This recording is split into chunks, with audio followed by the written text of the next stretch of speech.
그날 만삭의 며느리는 꽃이 핀 마당 한가운데 무릎을 꿇고 있었습니다. 배는 산처럼 불러 있었고 찬바람에 옷고름이 덜덜 떨리고 있었습니다.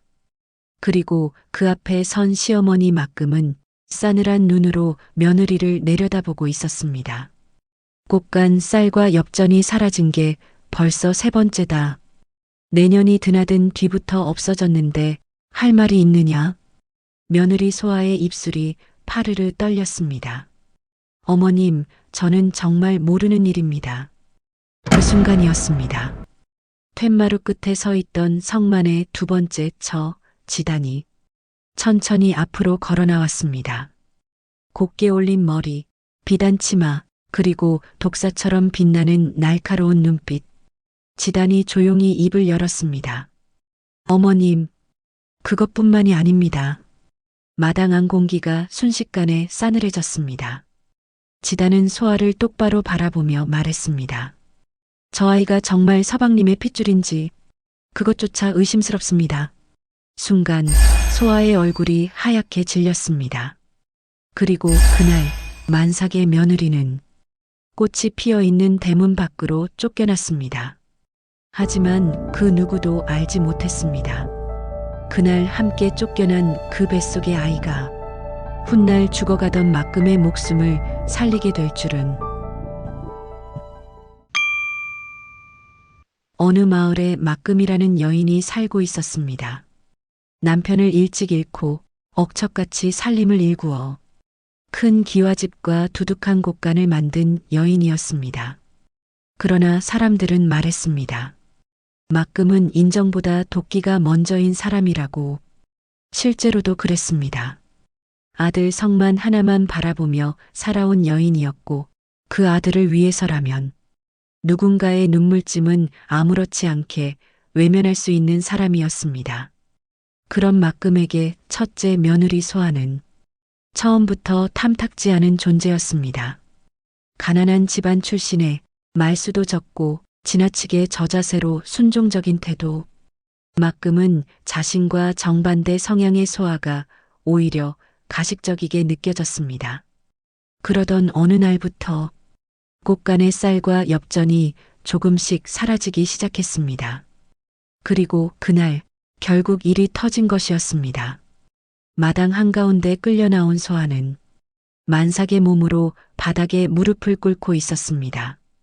어머님, 저는 정말 아닙니다. 소아가 울먹이며 말했습니다. 저는 맹세코 곳간에 손댄 적이 없습니다. 누군가 저를 모함하는 것입니다. 그러나 막금의 얼굴은 돌처럼 굳어 있었습니다. 열쇠는 내년만 갖고 있었는데 대체 누굴 탓하겠다는 게냐? 그때였습니다. 지단이 앞으로 걸어 나왔습니다. 어머님, 사실 저도 드릴 말씀이 있습니다. 막금이 지단을 바라보았습니다. 지단은 잠시 망설이는 척하더니 조용히 입을 열었습니다. 보름 전 밤이었습니다. 여종머리가 형님이 낯선 사내와 함께 빈 헛간으로 들어가는 것을 보았다고 합니다. 소아의 눈이 크게 흔들리며 당혹스러움에 제대로 말도 나오지 않았습니다. 형님, 이제 와서 발뺌하셔도 소용없습니다.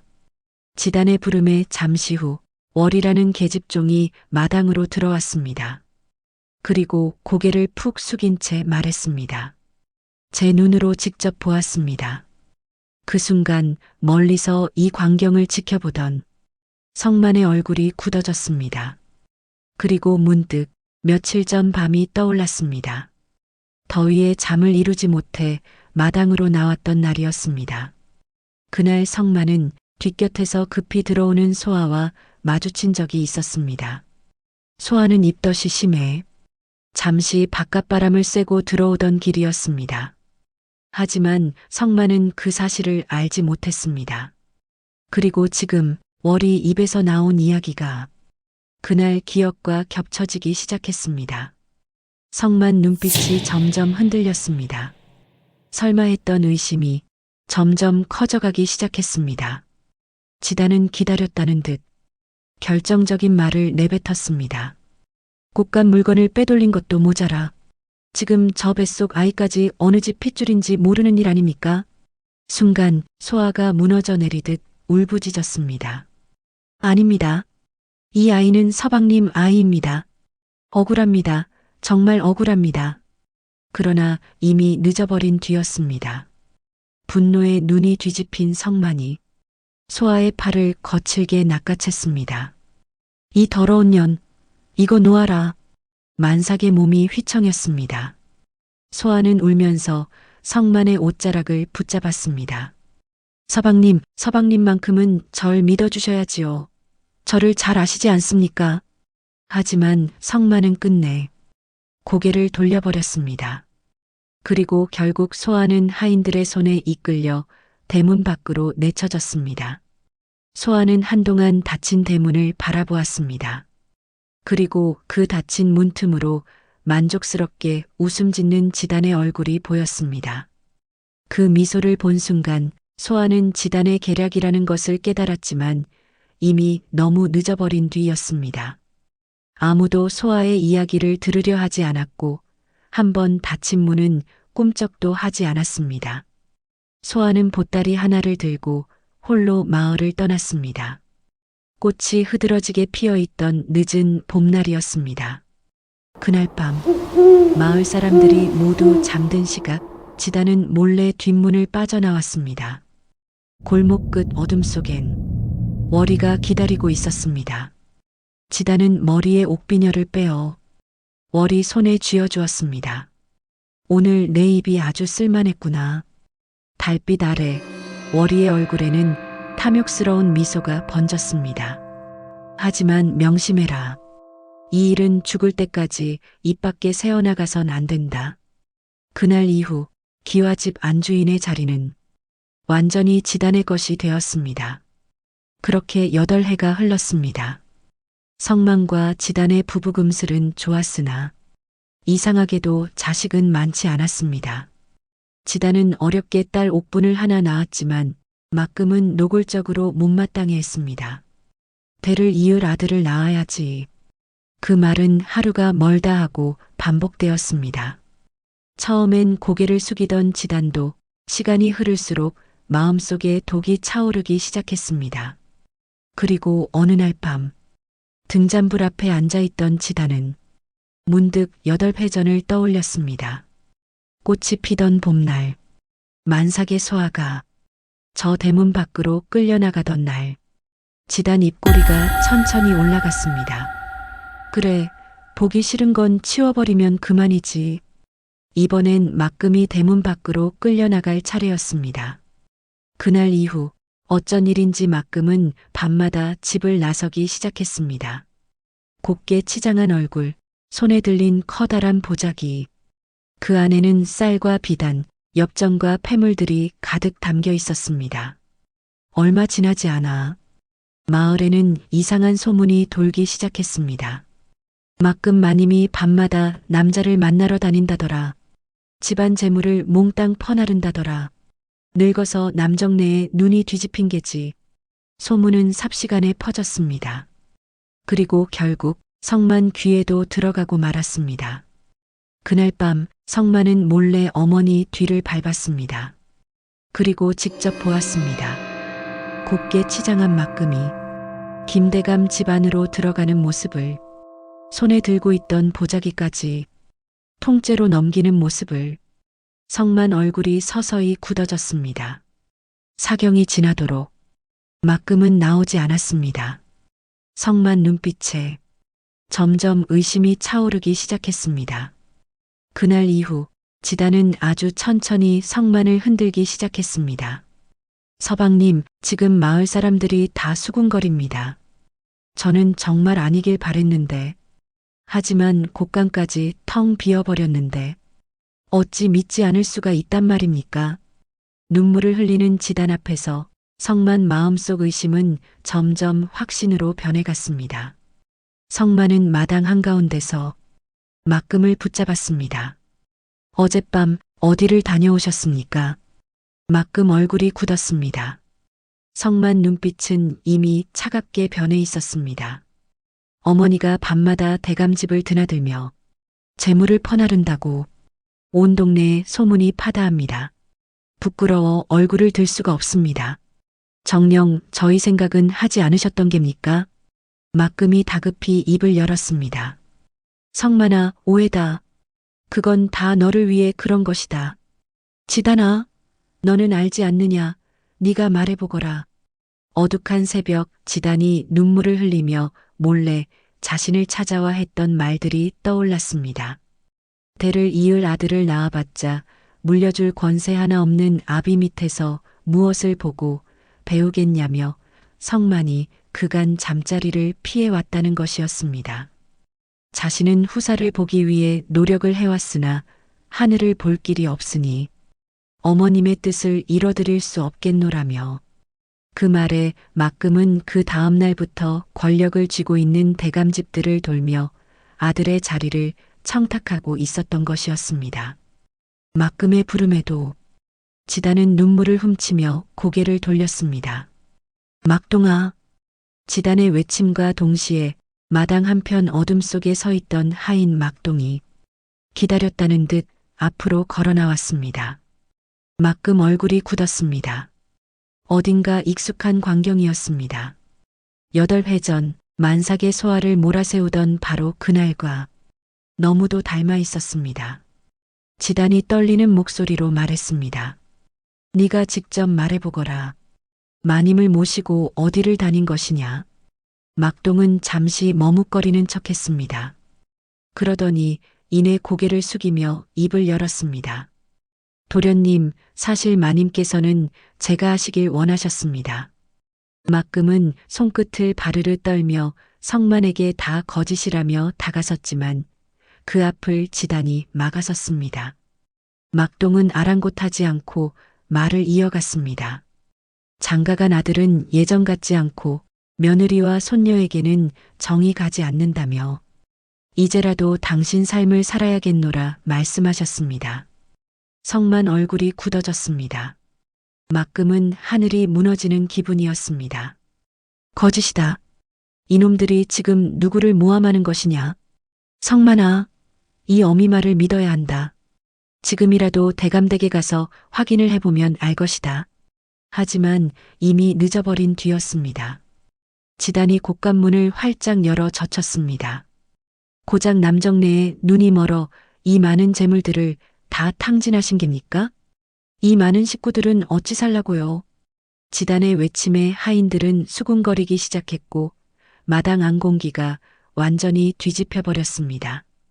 아무도 막금의 이야기를 들으려 하지 않았습니다. 성만은 하인들을 시켜 미리 준비해 놓았던 보따리를 막금 앞에 내밀었습니다. 어머니, 소문이 잠잠해질 때까지 당분간 당숙집에 가 계십시오. 제가 미리 기별은 해놓았습니다. 그리고 그날 막금은 자신이 만삭 며느리를 내쫓았던 바로 그 대문 밖으로 똑같이 쫓겨나고 말았습니다. 해는 이미 기울어 있었습니다. 막금은 시리에 빠져 멍하니 산길을 터덜터덜 걸었습니다.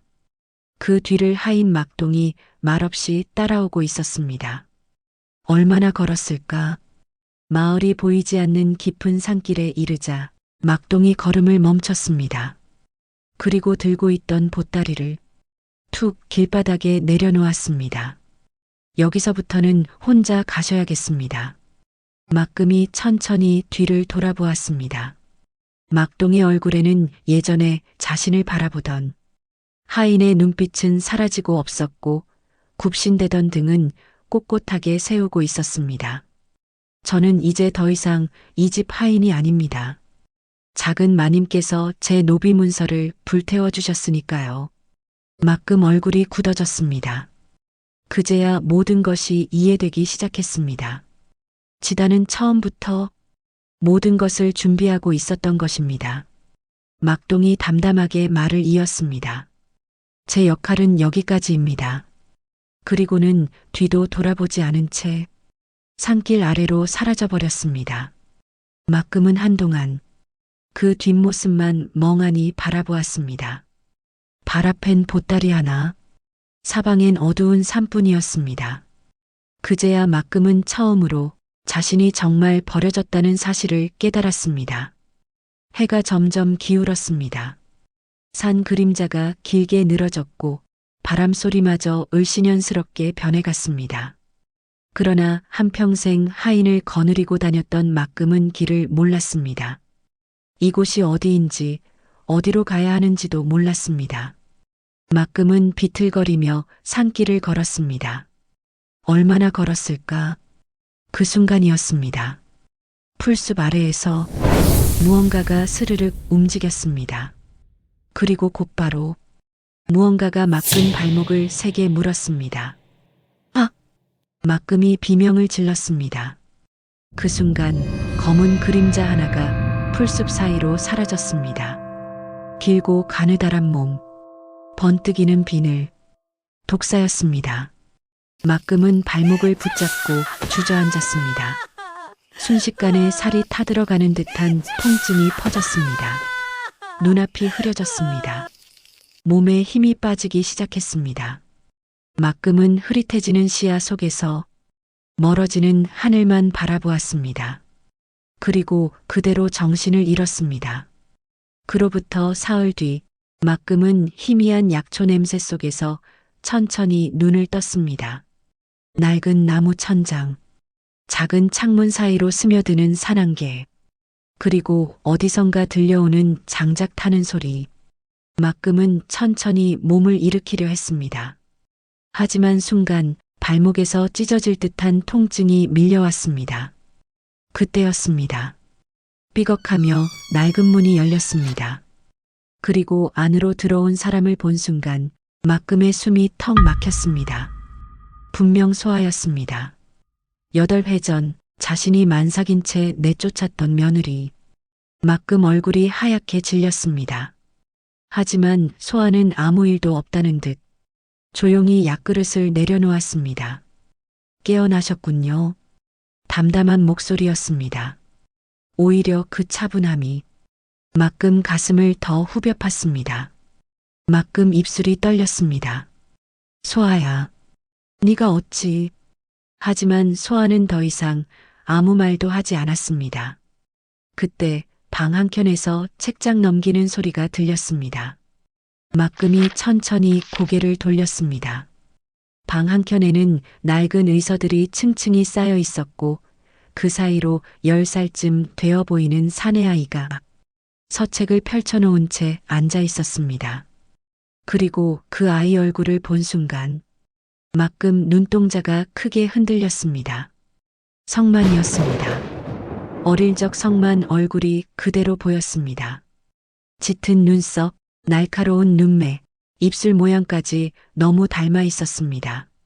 막금 손끝이 떨리기 시작했습니다.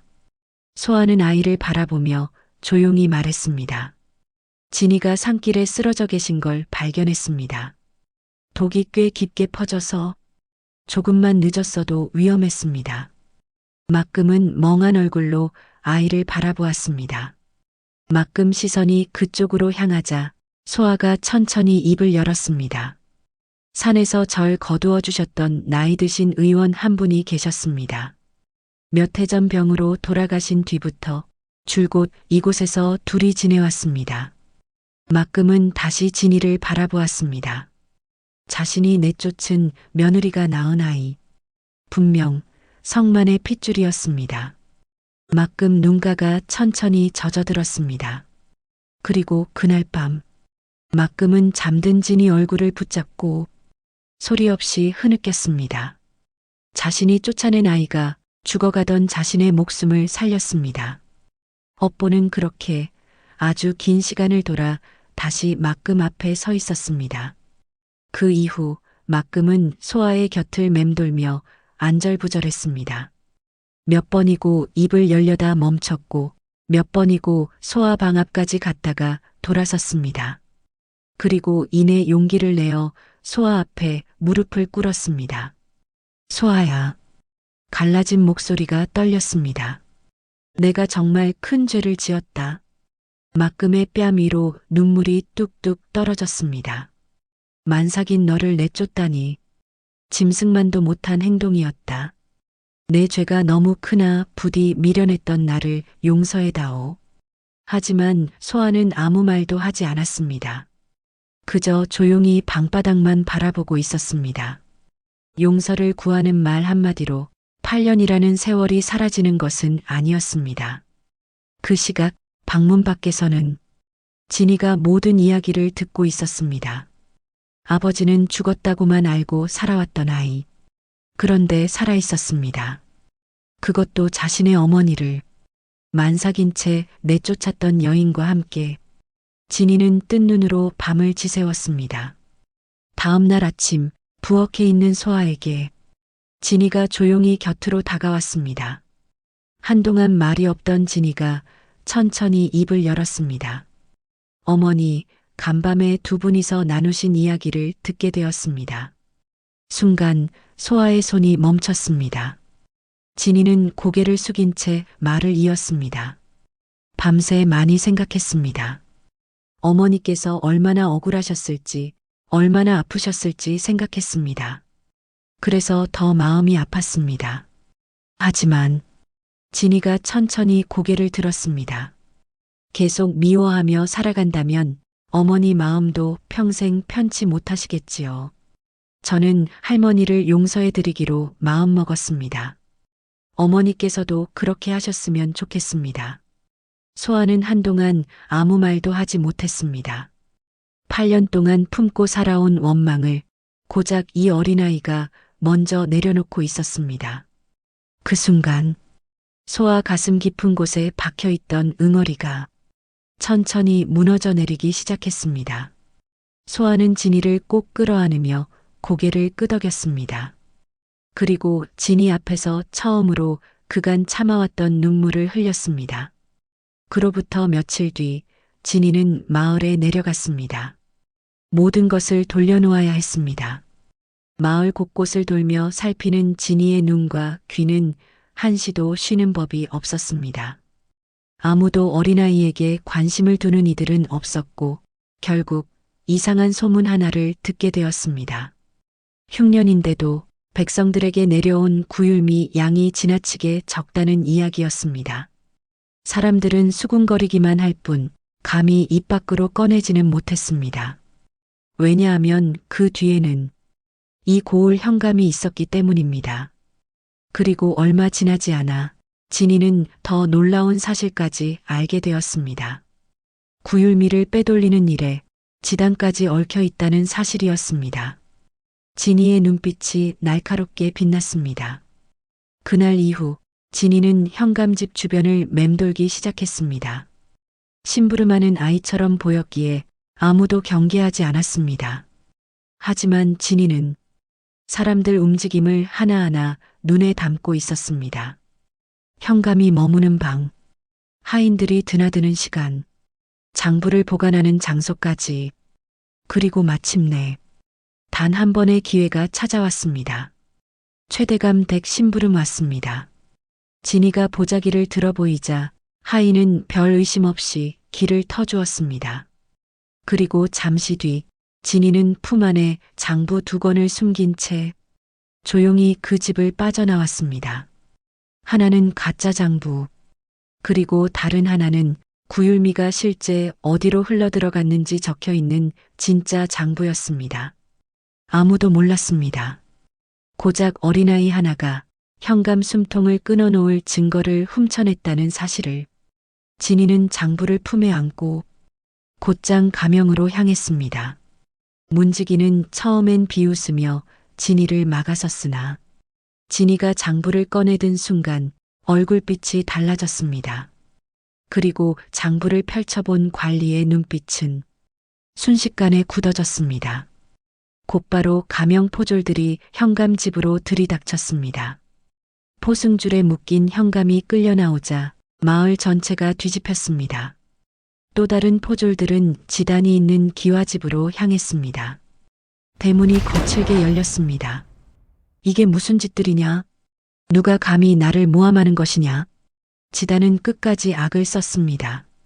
하지만 장부를 들이밀자 지단 눈빛이 순간 흔들렸습니다. 이 장부에 너의 인장과 거래 기록이 모두 남아있다. 지단 얼굴이 하얗게 질렸습니다. 그 순간 분노한 마을 사람들이 몰려들기 시작했습니다. 구율미 훔쳐먹은 게 니년이었구나. 흉년에 굶어 죽은 사람이 몇인데 전년을 잡아 죽여라. 마당 안은 삽시간에 아수라장이 되었습니다. 악을 쓰며 지단이 끌려나가던 그때 지단의 시선이 성만과 마주쳤습니다. 서방님, 저 좀 살려주십시오. 저는 억울합니다. 하지만 성만은 끝내 고개를 돌려버렸습니다. 소아를 내쫓던 날처럼, 어머니를 외면하던 날처럼 성만은 늘 그런 사람이었습니다. 지단뿐 아니라 현감과 지단의 지시를 따라 대가를 받고 은폐를 도모한 하인들도 모두 잡혀갔습니다. 상황이 심각해지자 어느 날 밤 성만은 딸 옥분 손을 잡고 아무도 모르게 마을을 떠났습니다. 뒤도 돌아보지 않은 채 부녀는 깊은 어둠 속으로 사라졌습니다. 사건이 마무리되자 막금은 다시 본인의 집을 되찾았습니다. 그러나 남은 것은 커다란 집뿐이었습니다. 아들도 며느리도 손녀도 없었습니다. 그 넓은 집에 막금 혼자 덩그러니 남았습니다. 막금이 오두막을 찾아간 것은 그로부터 며칠 뒤였습니다. 함께 가자꾸나. 막금 목소리가 떨렸습니다. 저 집은 이제 너희 집이다. 진이와 함께 돌아와 다오. 소아는 천천히 고개를 들었습니다. 그리고 잠시 막금을 바라보다 조용히 입을 열었습니다. 저희는 지난 일을 용서하기로 했습니다. 하지만 소아 눈빛이 천천히 가라앉았습니다. 없었던 일이 되는 것은 아닙니다. 우리 인연은 8년 전에 이미 끝났습니다. 막금 입술이 떨렸습니다. 하지만 끝내 아무 말도 하지 못했습니다. 그 옆에서 진이는 말없이 책장만 넘기고 있었습니다. 그 침묵이 오히려 막금 가슴을 더 무겁게 짓눌렀습니다. 진이 또한 침묵으로써 소아와 같은 대답을 한 것이나 다름없었으니까요. 그 뒤로도 막금은 몇 번이나 더 산을 찾았습니다. 비가 오는 날에도, 눈이 내리는 날에도 좋은 비단을 들고 가기도 했고 진이가 좋아할 만한 책을 들고 가기도 했습니다. 하지만 돌아오는 대답은 늘 같았습니다. 저희는 돌아가지 않겠습니다. 더는 찾아오지 마십시오. 소아 목소리는 늘 조용했지만 단 한 번도 흔들리지 않았습니다. 그러나 막금은 포기할 수가 없었습니다. 자꾸만 진이의 얼굴이 눈앞에 아른거려 잠을 이룰 수가 없었습니다. 하루라도 빨리 이 집에서 함께하고자 또다시 걸음을 재촉했습니다. 오두막 문이 열려 있었습니다. 안으로 들어섰지만 안에서는 아무런 인기척도 들리지 않았습니다. 갑자기 불안감이 엄습했고 방문을 덜컥 열었을 때 막금은 그 자리에 힘없이 주저앉았습니다. 텅 비어있는 방 안에는 정막만이 감돌았습니다. 애초에 아무도 살지 않았던 것처럼 모두 다 연기처럼 사라져버렸습니다. 막금은 그대로 굳어져 사방에 어둠이 깔릴 때까지 넋을 놓고 한참을 그렇게 있었습니다. 그 뒤로도 막금은 사람을 시켜 모자를 찾으려 수소문해 보았지만 들려오는 소식은 없었습니다. 그 뒤로 긴 세월이 흘렀습니다. 봄이 오고 꽃이 피고 다시 지고 계절은 몇 번이고 반복되었습니다. 하지만 넓은 기와집 안에는 언제나 막금 혼자였습니다. 한때는 사람들 발길로 가득했던 집이었습니다. 웃음소리도 있었고 아이 울음소리도 있었고 밥 짓는 연기도 끊이지 않았습니다. 하지만 이제는 달랐습니다. 사람이 떠난 집은 생각보다 빨리 죽어갔고 막금 역시도 하루하루 빠르게 늙어갔습니다. 어느 날부턴가 막금은 매일 툇마루에 앉아 텅 빈 마당만 바라보았습니다.